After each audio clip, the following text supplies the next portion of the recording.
ba tey ma ñëw ci garab gi nga xamante ne mooy garab bu ngi gis nga moo nekk nii ba tey moo nekk nii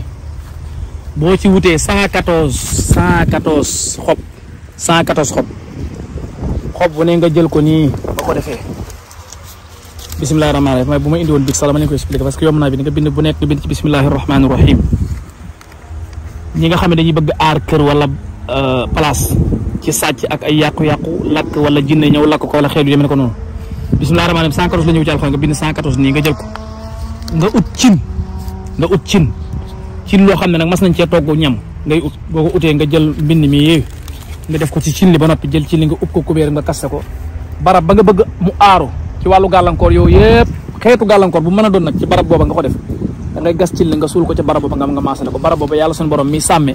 mën na ko musal ci barke bismillahi rahmaani rahim ba dara fa dugg bismillahi rahmaani rahim dafa am barke ndax yonent bi sallallahu alayhi wasallam ne lépp loo ko tàmbaleewul yàlla suñu borom du ci def barke moo tax ñu ne booy lekk ñam même bu amoon posen sax boo ne bismillahi rahmaani rahim yàlla mën na laa musal ci posen boobu bee ba du la rey kon boobu tamit beneen secret la ci aal barab ci boole bi xeetu yàqu-yàqu bu ñu ne yàqu-yàqu moom de manière générale la kon garab gi di gis garab bu bëri ay secret la wax naa sànq ne boo ko utee fajar ñëw rek ut ci lu tool juróom-ñaari ñëpp wala benn ñëpp maanaam na tool wala juróomi ñëpp wala fukki ñëpp ak benn nga jël ko togg ko ba mu ñor nga def ko ci ndox jël xorom def ko ci di ko sangoo loolu lu baax la surtout ci jigéen ñi nga xam ne dañu ëmb pour bëgg borom kër loolu lu baax la ci ñoom xam naa danañ ci indi beneen secret ci wàllu lu jëm ci loolu incha allah ci kàttanu yàlla